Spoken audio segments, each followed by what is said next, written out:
Hey everyone, Father Lane here. Welcome to another class in our course on the prophetic literature, and today we have moved to Denver, Colorado. Here at Coors Field, we are a mile high. There's actually a purple row of seats here in Denver that marks exactly 5,280 feet above sea level. And it's appropriate that we come to the Mile High City to talk about the book of Jeremiah, where Jeremiah condemns a lot of the high places that were present in Judah in the late 7th century. Jeremiah, in fact, began his prophetic career during the reign of King Josiah in the late 7th century, but he would continue it all the way into the Babylonian exile in the 580s. We're going to have an opportunity over the next couple classes to talk about this book of Jeremiah, which is indeed the longest book in terms of number of words in the Hebrew Bible. Let's go ahead and look at our agenda for today. First, we're going to look at the historical background of this book of Jeremiah, which spans several decades in the late pre-exilic and certainly the early exilic period. Then we're going to look at something very unique about the book of Jeremiah, that it's preserved in two very different textual traditions, both of which were current during the time of Jesus. So Jeremiah gives us direct evidence of a lot of the theories of redaction, and that this idea of a final form of an Old Testament book is sometimes more elusive than we would like to think. And then third, we're going to do a synchronic survey, an outline of both textual traditions of Jeremiah. Let's begin with the history. Jeremiah, as we've already said, begins preaching during the 13th year of Josiah's reign. Since Josiah became king in 640 BC, that dates Jeremiah's beginning of prophecy to 627 BC. His prophecy is going to continue until a few years after the exile, we estimate 582 BC. The book of Jeremiah is perhaps best known for its poetry. Its poetry is among the most advanced and the most eloquent of the Hebrew Bible. It's also the bane of every introductory Hebrew student's existence, but that's another conversation. I like this thesis proposed by Teretz Fretheim in his commentary on Jeremiah. He tells us that the intended effect of the book of Jeremiah is to bring to shamed and hurting exiles a clear word about the kind of God who is present and active on their behalf. This divine engagement means that, despite the people's unfaithful past and desperate present, which must be squarely confronted, God will act to make all things new.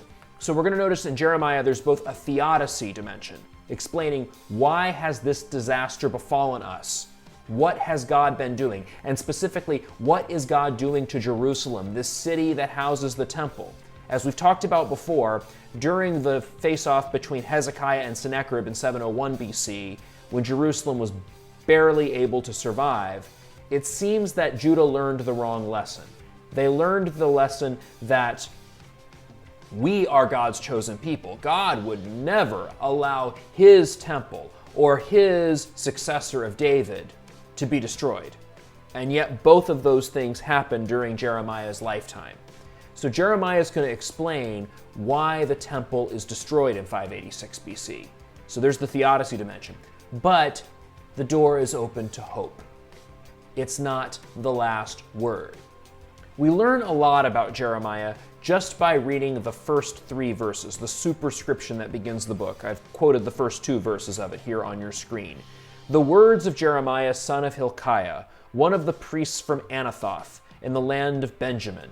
The word of the Lord came to him in the days of Josiah, son of Ammon, king of Judah, in the 13th year of his reign. Not only does this superscription help date the beginning of Jeremiah's prophetic career to 627 BC, but he's the son of a priest from Anathoth. You'll remember, going back to 1 Kings, that Abiathar the priest was banished by the new King Solomon after David had died. He was banished to Anathoth.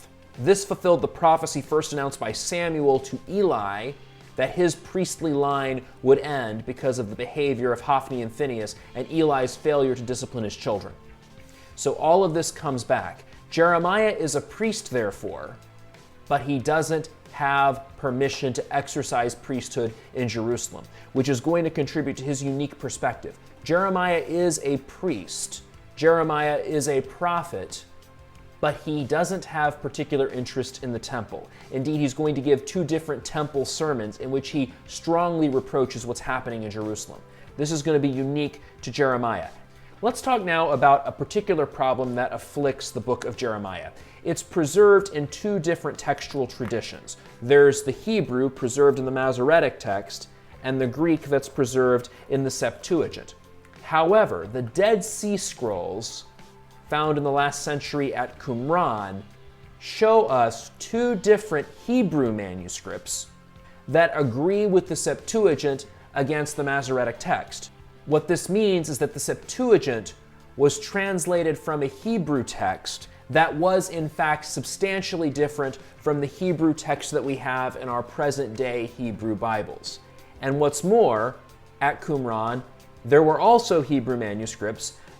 4Q-Jer-A is a good example, corresponds with the Masoretic text. So this tells us that at the time of Jesus, much after the time of Jeremiah, there were different forms of this book circulating in the Jewish world. These textual differences are quite significant. The Septuagint has 1/8 less material than the Masoretic text, and the material is arranged in a different order. This is unusual because normally where there is a difference between the Septuagint and the Masoretic text, the Septuagint is longer.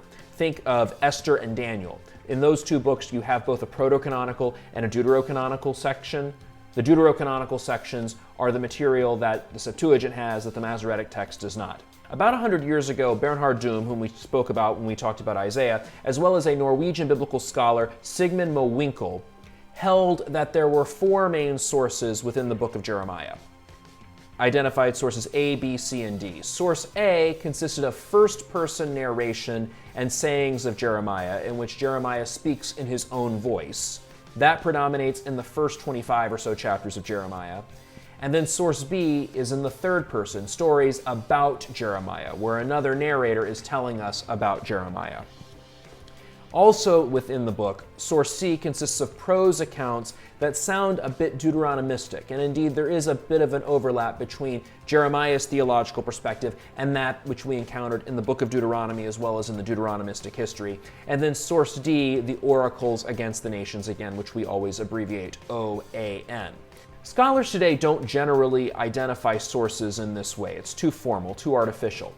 But these identifications do help us to realize that there's a lot of material here in Jeremiah, and it was arranged over time. Indeed, the two textual traditions point to how this material was organized differently by different people in different places over time. Let's move to our Synchronic Survey. We can learn a lot about Jeremiah by looking at his beginning and his ending in this book. Let's listen to his vocation story. We are in chapter 1, verse 9. Then the Lord extended his hand and touched my mouth, saying to me, "See, I place my words in your mouth. Today I appoint you over nations and over kingdoms, to uproot and to tear down, to destroy and to demolish, to build and to plant."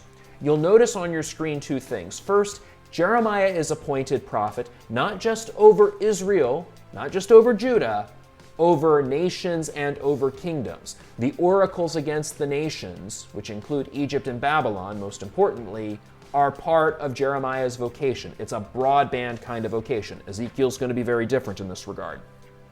The second thing I want you to notice about Jeremiah's vocation are these 6 infinitives, which are arranged in a concentric structure. You've got the 2 green ones, to uproot and to plant, the 2 brown ones, to tear down and to build, and the 2 red ones, to destroy and to demolish.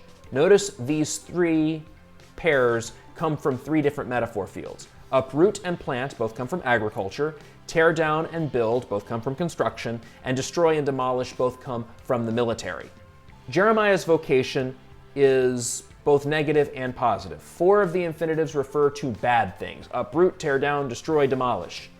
But he's also here to build and to plant. I mentioned we have these 2 textual traditions. This first outline comes from the Masoretic text, the Hebrew tradition, which is the one we usually use in church, where the oracles against the nations are at the end of the book. Notice you have also in Jeremiah 30 through 33, you have what's called the Little Book of Consolation. These oracles that concern restoration, these salvation oracles. Whereas in the Greek, the oracles against the nations are in the middle. All the consolation comes much later.